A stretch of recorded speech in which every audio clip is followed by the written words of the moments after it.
Kako izbrati najprimernejši pametni telefon? Na video zelo preprosto, a vendarle zelo osebno vprašanje. V moji družbi je Bernard Burkhardt, vodja mobilnih komunikacij pri slovenski podružnici Samsunga. Dobrodošli v Sjolovem podcastu S-Cast. Z vami sem Srđan Cvitović.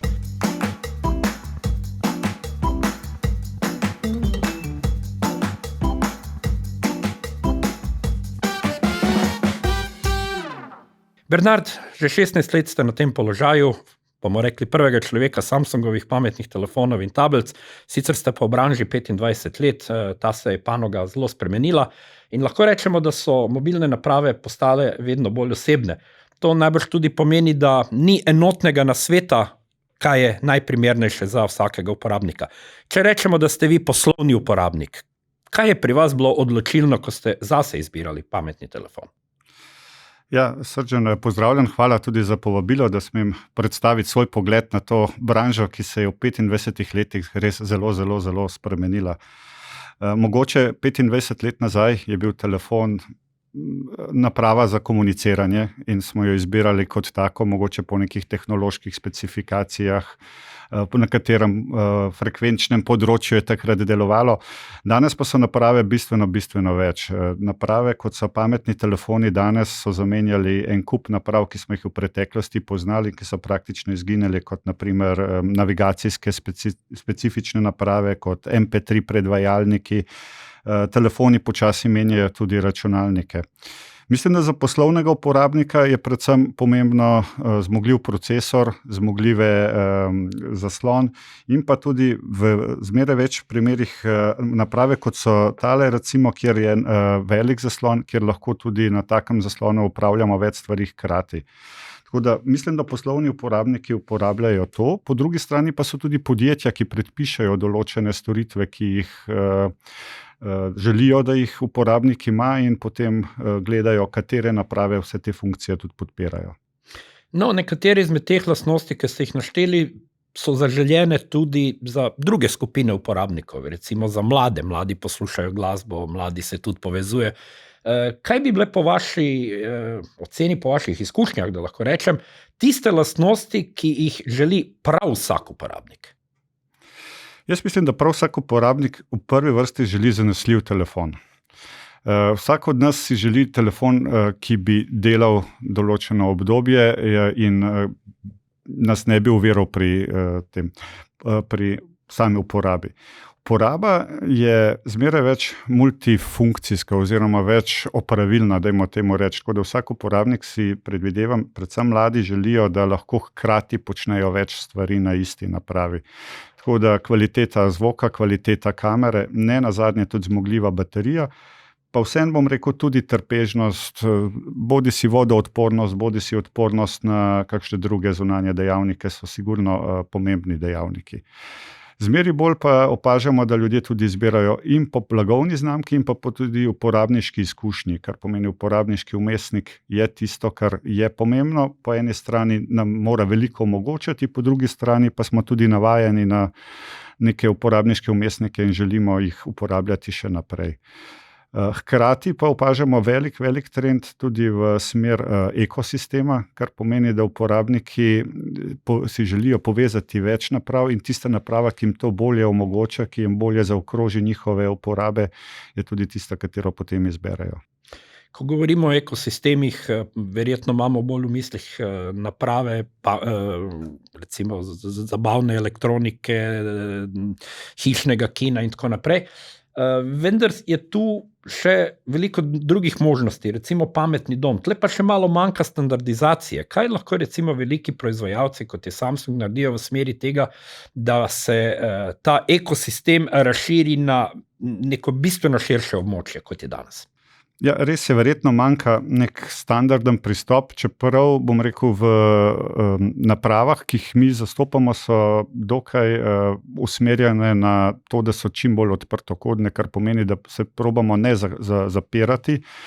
Vedno je seveda lažje podpirati naprave iste blagovne znamke in so mogoče funkcionalnosti 100%, ampak tudi v teh primerih, ko ni, se trudimo zagotoviti določene povezljivosti na maksimalnem možnem nivoju.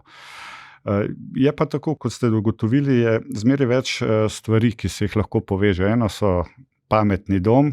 Drugo so tudi, zmeraj več se govori o povezavah v avtu, določene že obstajajo, določene še prihajajo.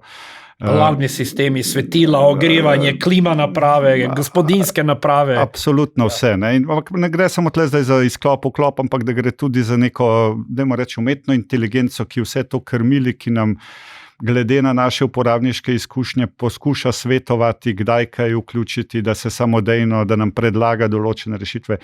Mislim, da tle bo šlo tehnologija, da gre naprej in da se bo še razvijali in da bomo videli veliko novosti v prihodnje. Koliko je realno pričakovati, da nas bo pametni telefon opozoril, da nas zmanjkuje mleka v hladilniku? So že trgi, kjer to obstaja. Tako da to je sigurno. Tudi opozoril nas, da bo kdaj bo pretekel rok trajanja mleka, tako da absolutno v to verjamem. No, ampak vrniva se malo iz območja, kaj še le prihaja v to, kar že imamo.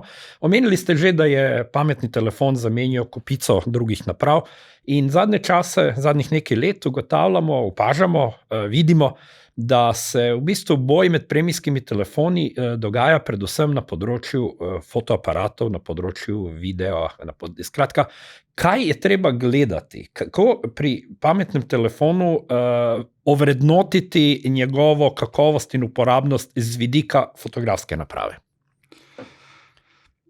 Fotografija je definitivno ena od funkcij, ki so bile v ospredju v preteklosti in ki bodo verjetno ostale, ker opažamo, da ljudje ne nosimo več specialnih naprav za fotografiranje, tako kot smo rekli, veliko teh naprav se je integriralo in telefoni imajo ne samo 1, 2, 3, 4, 5 kamer zdaj.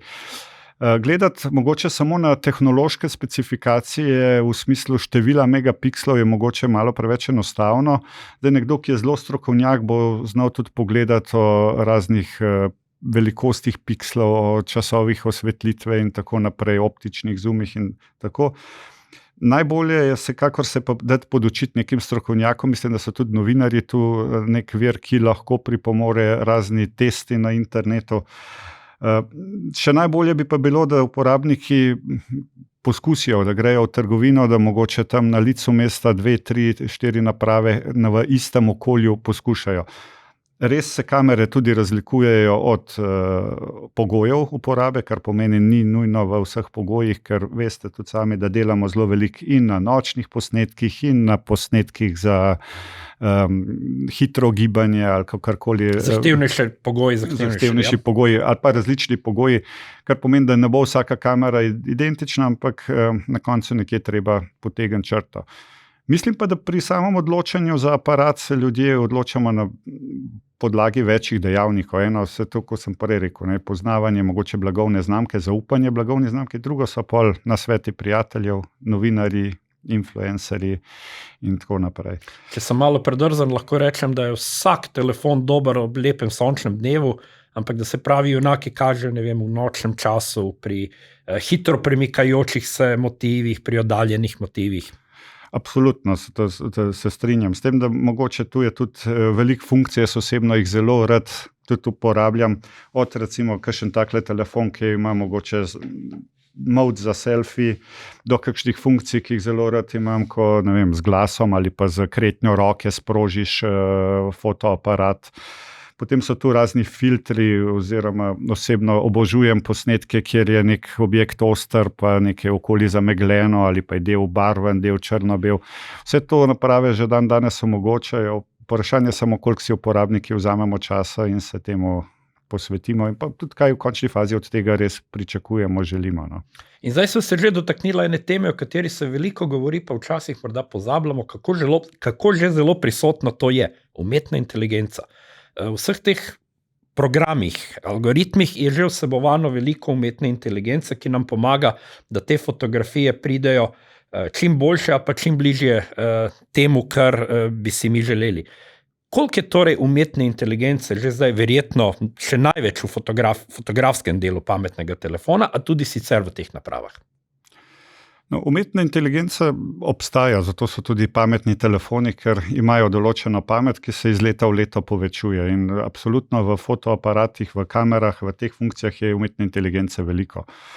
Ampak osebno bi rekel, da je umetna inteligenca prisotna marsikje, od optimiziranja zaslona, ko imamo za lažje branje v nočnem zaslon, ki se prilagodi, do optimiziranja baterije, ko nam svetuje, kako bolj učinkovito izrabiti baterijo, varčevati z njo, do hitrih polnjenj baterije, do nenazadnje lokacijskih, navigacijskih rešitev. Tako da umetna inteligenca je ogromno, in zmeraj več je tudi bo. Vidim tle pred nama sta dva telefona, ki sta pregibna. Pregibnost je nekako prišla v naše življenja pred 4-5 leti, se upam reči, in je preživljala neke porodne krče, zdaj se pa upamo reči, da je že skoraj blizu zrelosti. Kakšna je vaša napoved, ali pregibni telefoni imajo prihodnost, kdo bo najbolj navdušen nad njimi, ali bomo morda bolj ostali zvesti tem tradicionalnim podobam, ki jih že poznamo? No, tu bi se mogoče malo spremenil mnenje, ker, kot sva rekla, sem več kot 20 let v branži in ko sem začel, so bili pregibni ali pa takrat tudi slider telefoni eni najbolj popularnih. Seveda je bila funkcionalnost drugačna. Takrat nismo zaslona pregibali smo cel telefon. Ja, res je. Zaslon. Ampak namen tega je pa na nek način enak. Enak je v temu, da predvsem, kar si želimo, je, da ko prepognemo telefon, da je majhen in da je zato priročen. In to je bila enaka funkcionalnost takrat in enaka funkcionalnost je danes, samo ker pa se je vmes pojavil potreba po velikih zaslonih, se zdaj morali tudi zasloni prepogibati. V primeru recimo tega telefona gre za to, da dobimo majhen telefon, ki ga enostavno prenašamo. V primeru mogoče enega drugega telefona, kot je tale, pa dobimo ogromen zaslon, kjer dobimo čisto drugo dimenzijo funkcionalnosti. To je dejansko računalnik, kjer lahko določene stvari... Je skoraj tablica po velikosti zaslona. Praktično tablica, s tem, da imamo zunaj pa še en, dajmo reči, normalen zaslon za normalno uporabo, kadar tega ne potrebujemo. Iz vsega tega naštetega, kot sva zdaj videla, sem 100%, da bo tehnologija šla v to smer. Ker enostavno ljudje si želimo imeti velik zaslon, hkrati pa majhno napravo, ki jo lahko enostavno prenašamo, ali pa si želimo imeti veliko napravo, ki nam omogoča veliko stvari na poti početi. In zato sem prepričan, in tehnologija se tu ne bo ustavila in bo šla naprej. In tako kot ste pravilno ugotovili, tehnologija je zrela, iz leta v leto vidimo boljše rezultate v prodaji in verjamem, da bo se še zmeraj več proizvajalcev pridružilo temu in da bo to postal nov trend v prihodnje. To naj pripelje na najno začetno misel, uporabniki so različni, imajo različne želje, pričakovanja, potrebe. Bi se pa drzno reči, da bi morda tak telefon z velikim zaslonom najprej pričakoval v aktovki kakega poslovneža, medtem ko pa tale manjši pregibni telefon, ki se v svoji zloženi obliki lepo v eno tako manjšo dimenzijo spravi, bi morda našel pravo mesto v damski torbici. Lahko se strinjam, lahko pa tudi oporekam. Verjamem, da so tu zelo različni uporabniki, tako kot ste omenili. Zakaj? Mogoče večji telefon je lažje nositi v damski torbici, kjer je dostikrat več prostora, kot pa v kakšnem moškem žepu. In se ga lažje najde v damski torbici. In se ga tudi lažje najde. Po drugi strani pa bi vseeno rekel, da tak telefon je za poslovneža. Imam pa tudi nekaj znancev, prijateljev, ki so mogoče nekoliko starejši in imajo tak telefon zato, ker uživajo v video vsebinah, ker uživajo v nekoliko večjem zaslonu, kjer jim je na nek način tudi bolj pregleden.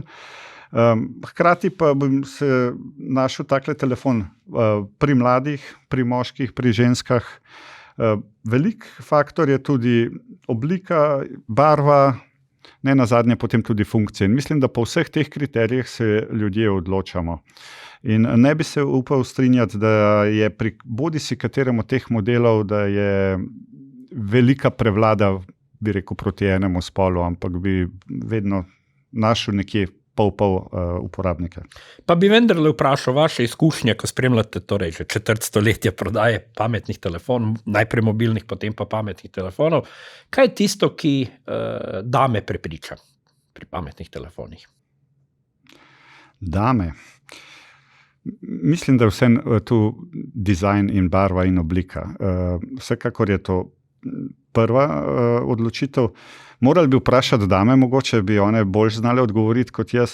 Mislim pa, da si dame tudi dostikrat poiščejo na svet, bodi si znanca, znanke, otroka mogoče, dostikrat opažamo, da najstniki so nekdo, ki svetuje staršem, zato ker so tudi bolj domači s tehnologijo.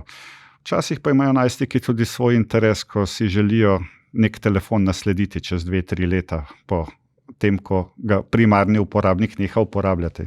Tako da mislim, da je tu odgovor predvsem oblika in dizajn. Rekli ste, kakšen najstnik morda razmišlja naslediti telefon po 2-3 letih. Koliko je potem v bistvu pričakovana življenjska doba enega pametnega telefona? Življenjska doba je vsekakor daljša. Mogoče je tu omejitveni faktor nekje baterija, počasih tudi sama tehnologija gre toliko naprej, da niti se ne zavedamo, kakšne korake tehnologija naredi v 3, 5, 7 letih. Vedno se nam zdi, da baterije nekako stopicajo na mesto, ampak prepričan sem, da če bi te telefone uporabljali na način, kot smo telefone uporabljali 10 let nazaj, bi te telefoni zdržali bistveno dlje. Uporabniki naprave uporabljamo bistveno več za bistveno več funkcionalnosti in se nam nekako zdi, da tehnologija včasih stopica na mesto, ampak temu ni tako. Torej, če vas prav razumem, čez nekaj let bo uporabnike prej zamikalo si priskrbeti nov telefon zaradi nečesa novega, kar so prenesli, kot zaradi tega, ker bi ga morali zamenjati. Mislim, da je tu kombinacija obojega, ne? Da po eni strani so vedno dejavnik, ker si želimo nekaj novega, po drugi strani pa, tako kot sem rekel, tehnologija gre toliko naprej, da če hočemo ostati z novo tehnologijo v stiku, smo v določenem trenutku prisiljeni narediti to menjavo. In zdaj prihajamo do tistega večnega dvoma, ne? Če želimo več, moramo plačati več. Kje zdaj najti pravo razmerje med nakupno ceno in tem, kar bomo dobili? Kako naj se tle odločamo? Zakaj se splača doplačati, brez česa pa lahko živimo? Verjetno nehvaležno vprašanje, ker bo vsak spet imel svoj odgovor na to vprašanje. Ja, mislim, da tu res ni enoznačnega odgovora in dejansko se mora vsak uporabnik zase odločati.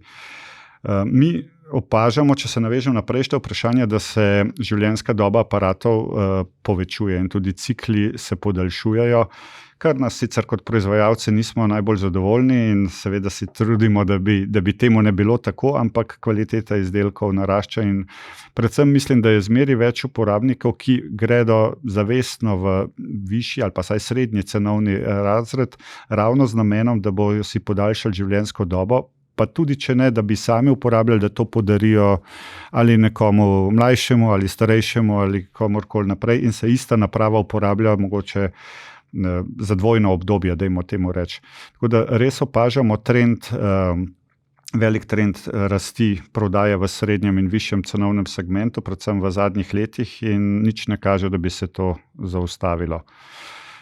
Se pa kot proizvajalci zavedamo omejitev in se trudimo najti tu neko srednjo pot in kompromis in ponuditi uporabnikom v vseh segmentih maksimalno možno funkcije in maksimalno funkcionalnost. Tako da bi rekel, da nihče ni prikrajšan, so pa določene razlike vseeno, ki obstajajo. Torej, najbrž nimamo odgovora na vprašanje, kaj je prava cena za dober telefon. Je preveč splošno to vprašanje. Ne, mislim, da na to vprašanje si bo mogel vsak sam odgovoriti in da to ni... Verjetno tudi pri avtomobilih ne bi mogli kar številke izreči. Predvidevam, da ne, pa predvidevam, da pri oblekah enako. Ne? Eno je, kaj je funkcionalno, drugo je, kaj si želimo. Tudi to je res. Omenili ste eno zelo zanimivo dejstvo, torej dvojno obdobje uporabe, dva uporabnika. Kdaj je pravi trenutek, da bi otroku nabavili pametni telefon? In kakšnega? Tudi tle bom rekel, jaz nimam direktno odgovora, ker vsak starš pa vsak svojo situacijo. Nekje moja odločitev osebna je bila nekje okoli 10. leta, so moji otroci dobili telefon. Na nek način si otroci zelo dobro že pri 10 letih poznajo tehnologijo in že sami se želijo nekaj najboljšega.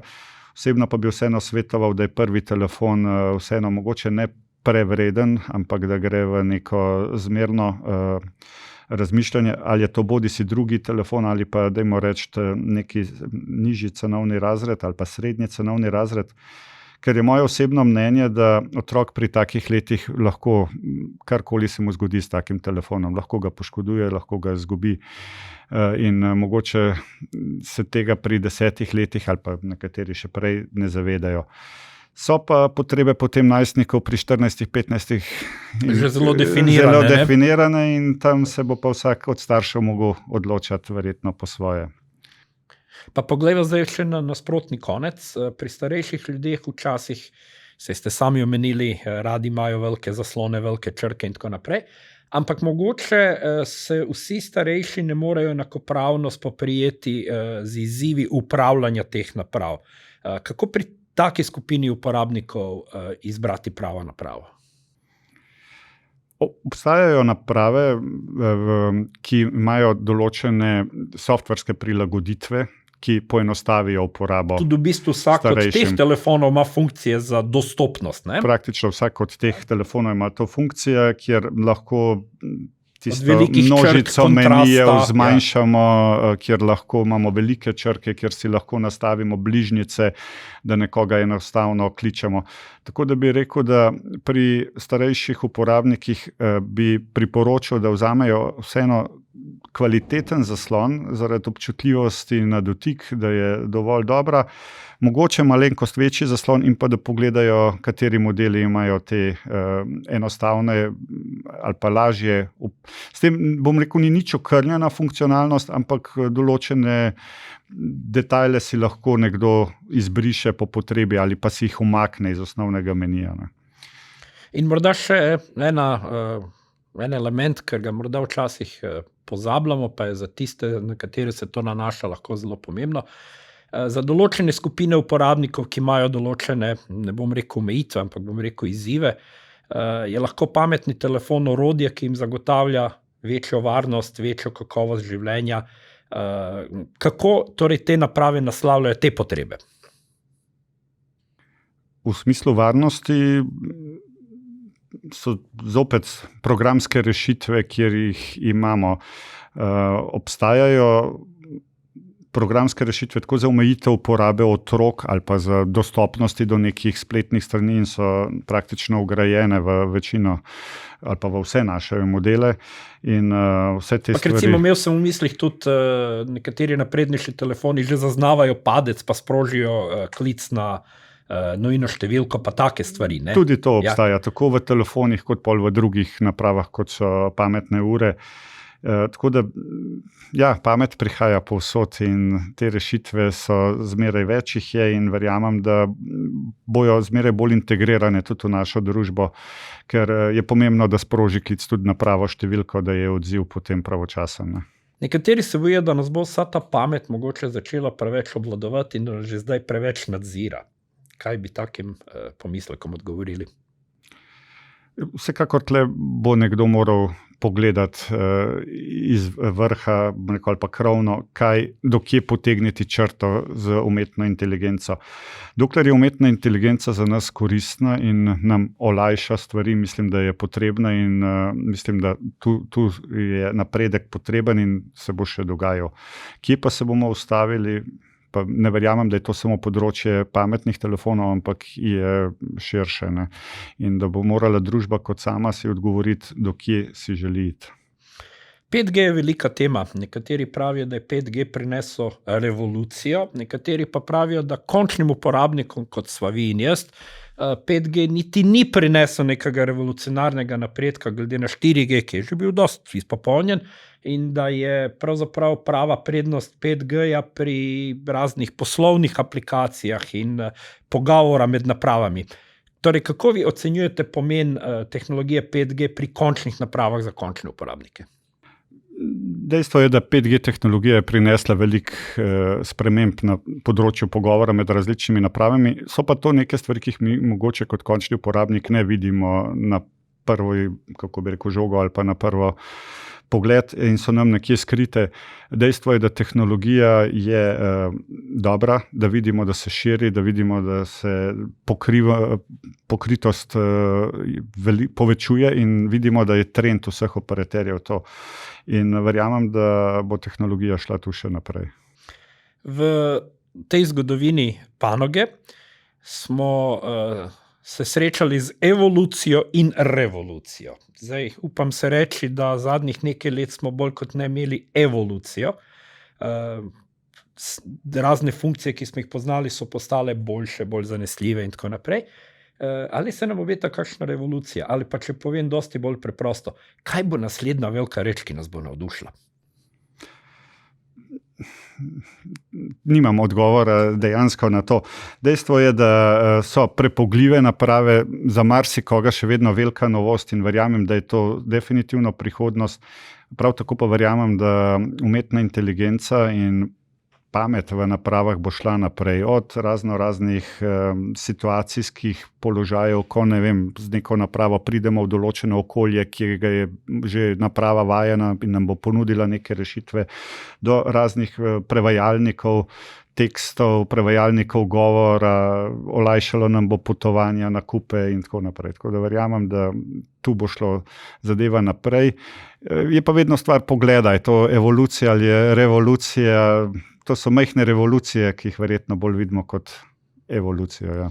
In da povzameva, torej nedvomno vsak mora zase razčistiti, kaj je zanj najprimernejša naprava, ampak kaj so, dajva še enkrat to na enem mestu, kaj so tiste minimalne zahteve, tisto osnovno, kar bi prav vsak uporabnik moral pogledati, premisliti, ovrednotiti zase, ko si izbira pametni telefon. Predvsem naj ima v mislih, jaz mislim, da naprave, katerim zaupa, katere so mu na nek način tudi poznane, ki jih zna uporabljati in ki ve, da mu bodo olajšale življenje ali pa da mu bodo na nek način koristile pri njegovem življenju. Hvala lepa, Bernard Purkart, vodja mobilnih komunikacij pri Samsungu Slovenija. Hvala tudi vam.